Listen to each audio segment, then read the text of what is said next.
Hi, everyone, and welcome to week 4 of class. This week's module is on understanding families through theoretical perspectives. And in this chapter, we're going to explore how different theories help us make sense of family dynamics, of development, and of interactions. So we're going to be diving into 6 key theories: the bioecological model, family systems theory, functionalism, conflict theory, symbolic interactionism, and psychological perspectives. Each of these offers a unique lens for understanding how families operate, how they grow and change, and how their behavior can be explained. So you're going to learn how to connect these theories to real-world family situations and to see how they can deepen our understanding of both individual family members and of the family as a whole. Hopefully, by the end of this module, you'll be able to describe how these theories work, explain their role in understanding family dynamics, and apply them to various scenarios.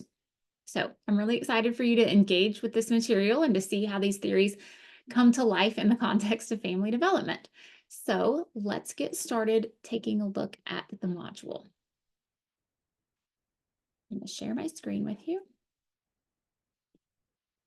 And here we are, Module 3, Week 4, September 3rd through 9th for this semester that I'm recording this. It might not be that in the future.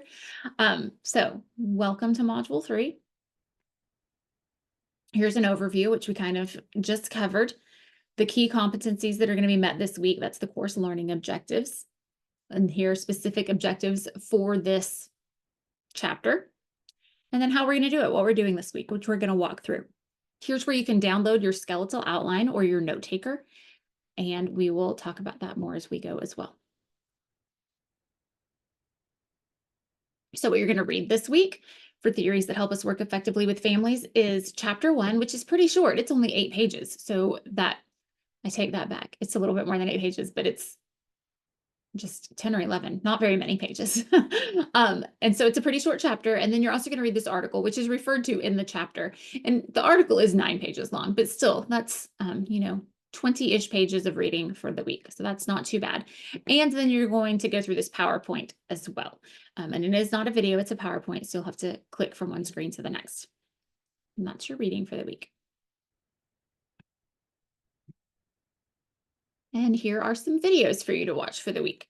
So I want to talk about the reading and the videos. I want to point out that there's not tons of, there aren't quiz questions over every last bit of it, but you're going to want to read all of these and watch all of these to help you with not only your discussion for this week, but also this is preparing you for a part of the key assessment because you're going to be using the information in these on your key assessment. So even though you might not specifically be questioned or tested over this material this week, it's information that you need to be getting.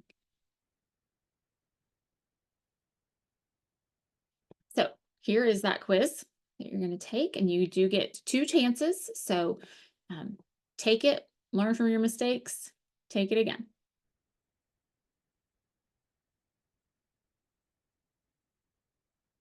Oh, I'm going to have to leave student view for this. Sorry, because your discussion's not available until Thursday. And that's because since you only have 48 hours to get full credit for that first post, I have them not opening until Thursday during the week so that you really got through Saturday to make your first post. But when I used to have them open on the same day as the rest of the week, you might not have read the chapter yet or anything. So I've changed that a little bit.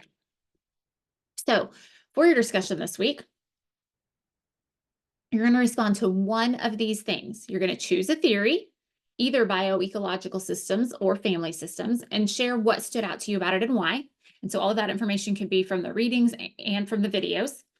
And you can make specific references there. That's where you'll get your reference points. Make specific references, include in-text citations. How does this content for the module, how does the content for this module help you to understand how theory informs practice with families? Give specific examples of how you're going to use the theory that you chose to better engage with, how are you going to use that information to better engage with families? Again, you can cite references there if you need to, or if it would help support your point. What do you believe are characteristics of a strong partnership with families? Identify factors. Incorporate your understanding of the theory from this module. you believe contribute to this kind of partnership? What practices are you most comfortable with using to support a strong partnership?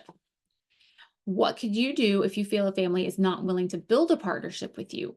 What might this be? What else could you try? Again, it doesn't say it specifically, but you're going to have to relate that to something you learned in the week. So, whichever one of these four you choose, you're going to need to relate it to something you learned through the reading, through videos, just through anything that's posted in this module. I don't know why I have, sorry, it says number 1 through 5, but you're only picking one of those. So, sorry. You'll just number 1 and 2, or you'll share which one of these you're choosing and respond to it, and then you'll include an artifact. As always, make specific references to learning materials from the module, and that can be reading or videos like we just talked about. Look at the rubric by clicking on these 3 dots. Check out the class discussion criteria and respond to at least 2 deadlines. In your replies, you should ask a question or provide your own resource or artifact of some kind to them. You can get your artifact points by responding to a classmate instead of within your original post. And always make sure you go back and look at who's responded to you and make comments to them. So I will fix this language right here where it says number 1 through 5, because you don't have to answer all 4 of these and then give an artifact. You just have to pick one. And let me know if you have any questions. But we're not done. I thought I was just doing a video over this assignment. We've got more assignments to talk about. Let's keep going. Okay, your skeletal outline. You can download it here. Also, it was in the we'll start here module here page, but it's also right here. And just be thorough. Like I said, these videos and the readings from this week are going to help you some on assignments for your key assessment. So, now that you've got the family that you've picked, the virtual family, make sure that as you're reading these, you think, how is this going to relate to my virtual family? And you might take your notes based on that specifically. The tip I have here is rather than just putting the information that that speaks to you, that you want to know, include the page number or include the spot on a video that you found it so that you can go back and reference it. And so that if you refer to it in a paper, it's easier to cite because you already remember the page number. So like I said, just you don't have a lot of assignments this week. You've got a quiz, a discussion, and this. So be thorough in these outlines, please. And yeah, just show that you went over the material, but more importantly for your benefit, go over the material so that it can help you with your later assignments. And ultimately what we're trying to do is that it helps you with your career and helping children and families. So now let's look at the module again.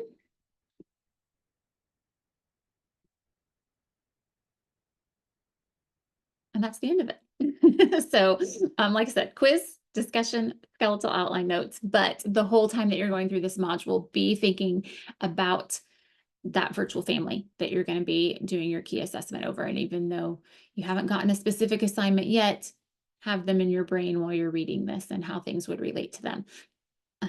Not to detract from your real situations and families that you're really working with, but hopefully you were able to get a family that in some way was inspired by families that you're working with. So as always, let me know if you have any questions, and thanks for watching.